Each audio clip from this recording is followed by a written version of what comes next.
Só que o que acontece? Através do método de convecção, essa massa de ar aquecida, né, ela, como é a massa de ar quente, ela é mais densa, ela vai subir mais rápido.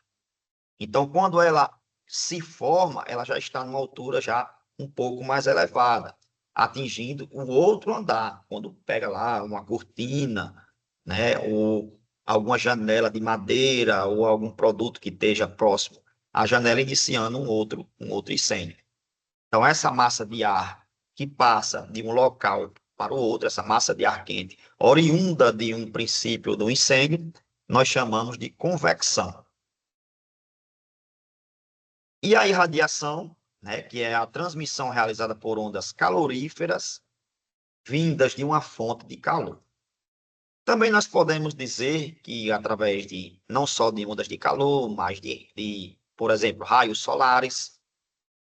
Eu lembro que há um tempo atrás, aqui no Rio Grande do Norte, né, nós temos ainda uma área aqui chamada de Riacho da Forquilha, uma região aqui do interior do Rio Grande do Norte, onde o pessoal falava que lá era tão quente que saía fogo do chão. Aqueles mitos populares, né, que o ser humano tende a criar. Então, se foi elaborado, e tanto os bombeiros iam lá e debelavam fogo, ia lá e debelavam fogo quase praticamente todos os dias, e foi visto que a equipe da segurança do trabalho esteve presente no local, um corpo de engenharia da Petrobras, na época, né,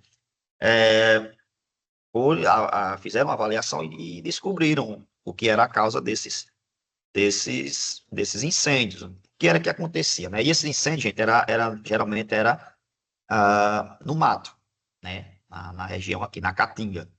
E se vocês não conhecem a Caatinga, geralmente são aquelas plantas pequenininhas, baixas, da folha bem fina, e que boa parte da época do ano elas ficam secas, e na época do inverno elas ficam com mais folhas, né? Com aspecto melhor de árvore, né? Então, o que é que acontecia? O pessoal se alimentava, latinha de refrigerante, aqueles recipientes, né? De marmita, e acabavam jogando. Não tinha tanto controle ambiental na época, eles jogavam. O que é que acontecia? O raio solar pegava no fundo da latinha, que irradiava aquele raio solar para uma folha seca da vegetação ou um galho seco e iniciava um incêndio. Então, esse processo do raio solar pegar na, na latinha do refrigerante, ou geralmente era o fundo, que era a parte mais radiante, né, que pode transmitir mais raios solares, e ser transmitida para uma folha seca, né, é também um método de radiação. Então, depois disso, foi feito um estudo ambiental, retiraram as latinhas, retiraram tudo quanto era material que pudesse ser uma fonte de ignição, fizeram a limpeza no local. Depois disso, não houve mais fogo na região, né? Então, reforçando esse método também de o raio solar pegar em uma região que irradie o raio solar e foque em um combustível, né, ou uma região que tenha um ponto de fuga baixo e possa se inflamar, é também um método de transmissão de radiação, certo?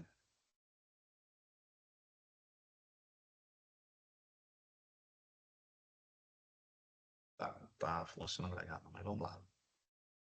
A gente vai ver agora a parte dos inflamáveis, né, pessoal? Onde nós vamos ver as características, propriedades, perigos e riscos de podermos trabalhar com esse tipo de produto. Os inflamáveis, né? Eles são classificados como inflamáveis substâncias que se enquadram nas seguintes características, né? Substância que ao ar e à temperatura ambiente possa se aquecer e acabar por incendiar sem fonte de aquecimento ativa. Então, importante, gente, essa, essa substância, né? Esse detalhe final que traz um potencial de risco de trabalhar com um tipo de substância dessa, né? Que ela não precisa de fonte de aquecimento ativo. Então, você para poder lidar com a substância dessa, tem que ter umas medidas de segurança muito fortes. Uma equipe muito bem treinada para você poder lidar com esse produto, né? Sólidos que possam entrar em combustão através de centelhas ou atuação ligeira de fonte de ignição. e que continuam a queimar ou formam braseiros por si próprios, líquidos que possuam baixa temperatura de combustão, entre 4 e 21 graus, são líquidos extremamente perigosos de a gente lidar no dia a dia, né, do nosso trabalho. Substâncias que, em contato com a água ou umidade do ar, possam produzir gases altamente inflamáveis, por exemplo, acetona, etanol e etc. Então, essas são as características, né? São as 4 características dos materiais, dos inflamáveis, né?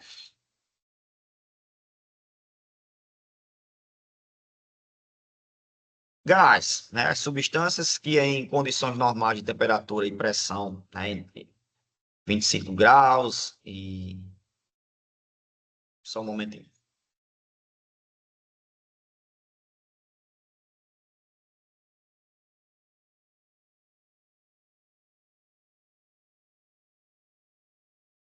Show. Gás, né? As substâncias, como a gente falou. O gás combustível, né? É o gás que queima em qualquer temperatura. Vapor é a fase gasosa de uma substância, né? Esses tipos de materiais, gente, né? O vapor, combustível, gás, né? Principalmente quando eles estão nessa fase gasosa, né? Os inflamáveis. É uma condição que qualquer coisa pode iniciar um princípio de incêndio. Por exemplo, né, quando a gente fala essa parte do gás combustível, né, a gente lembra muito daquelas dicas, né, do Corpo de Bombeiros, né, onde fala que quando a gente chegar em casa e sentir o cheiro, né, do gás, do GLP, né, do gás de cozinha, a gente não abre logo as portas, né, as portas e as janelas, se possível, tiver uma fonte, né, de você puder desligar do lado de fora a sua energia, você desliga e não acende nenhum tipo de interruptor. Antigamente, os interruptores, eles soltavam flash, né? Às vezes você ligava lá e saía um flash, e esse flash, esse pequeno flash que saía quando você apertava o botão do interruptor, de uma luz, de um equipamento elétrico, ele tinha o potencial de provocar um incêndio, né? Então, quando a gente conversa sobre inflamáveis, né, e principalmente nessa forma de gás, onde a gente não vê a olho nu, o que a gente consegue usar nos nossos sentidos para identificar é o olfato, né, através do cheiro, né, é muito, é um risco muito grande, né, é um risco que a gente tem que ter no nosso trabalho. É por isso que é importante, né, nos serviços onde tem esse tipo de risco, detectores de gases, tanto físico como portáteis, para que no momento que houver um vazamento ou algo desse tipo, né, a gente possa estar aí sendo acionado e tomando as medidas, né? Pode exaurir o local, pode isolar partes que possam gerar algum princípio de incêndio. Geralmente, onde se trabalha nessas condições, os materiais são blindados. Então, a parte dos inflamáveis na forma de gás combustível é muito perigosa. Os líquidos inflamáveis, qualquer tipo de líquido que tenha um ponto de fulgor inferior a 60 é líquido inflamável, né?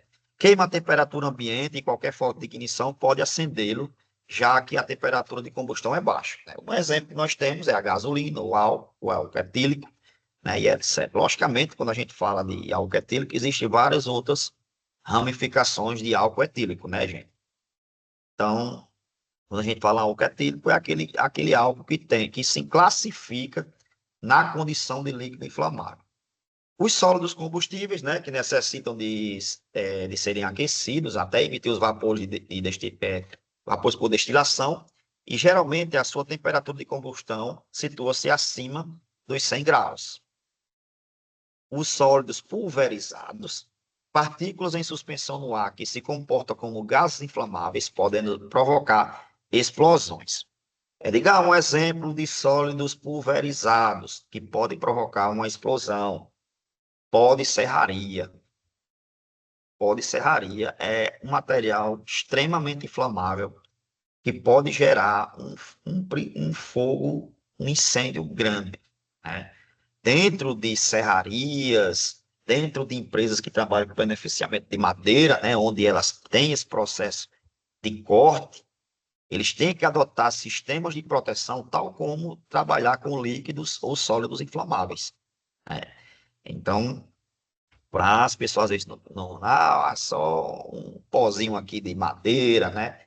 Tal, esse pó de madeira, ele é considerado um sólido pulverizado combustível, né? Que ele tem um potencial inflamável muito grande.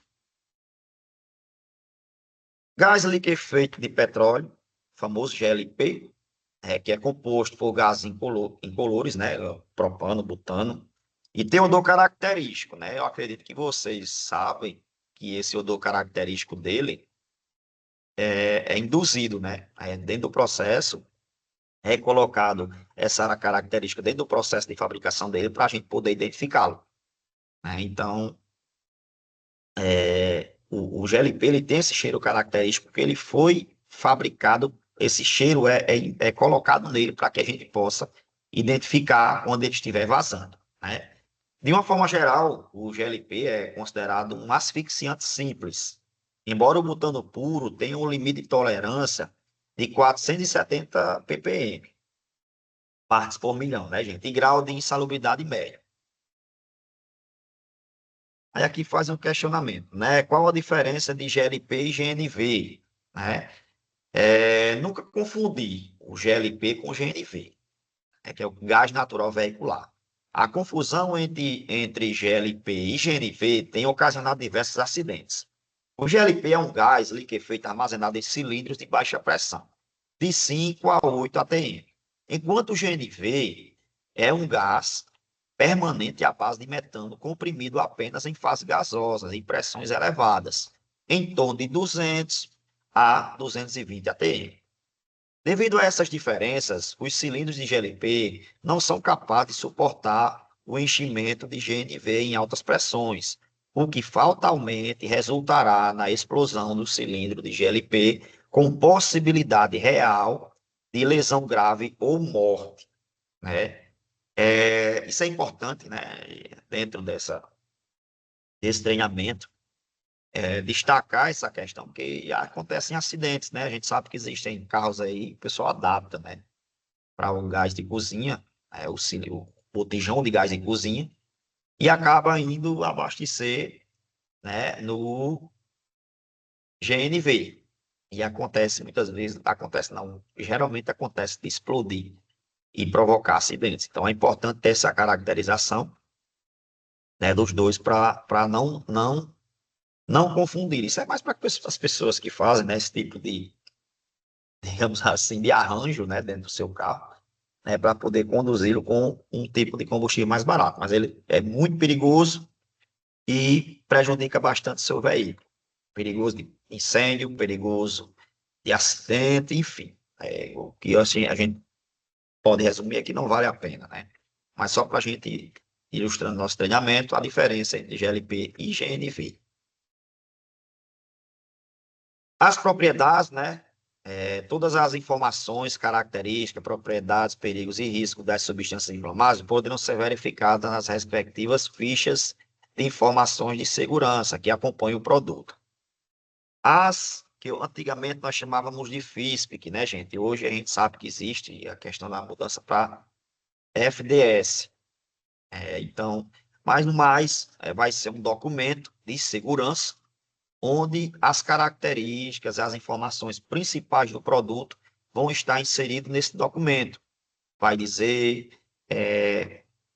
as medidas de primeiro socorro, as medidas de em caso de acidente ambiental, a volatilidade do produto, os outros produtos que esse produto da FDS possa estar entrando em contato com outros produtos e ter algum tipo de reatividade, né? Quais são os EPIs adequados, quais números eu tenho que acionar no momento que esse produto vazar em algum lugar, seja numa área de natureza, não seja numa área, é, seja numa área na cidade, né? Numa zona urbana. Então, esse documento vai conter todas as informações necessárias. Por isso que é importante. Vai trabalhar com algum produto químico, principalmente se ele tiver alguma característica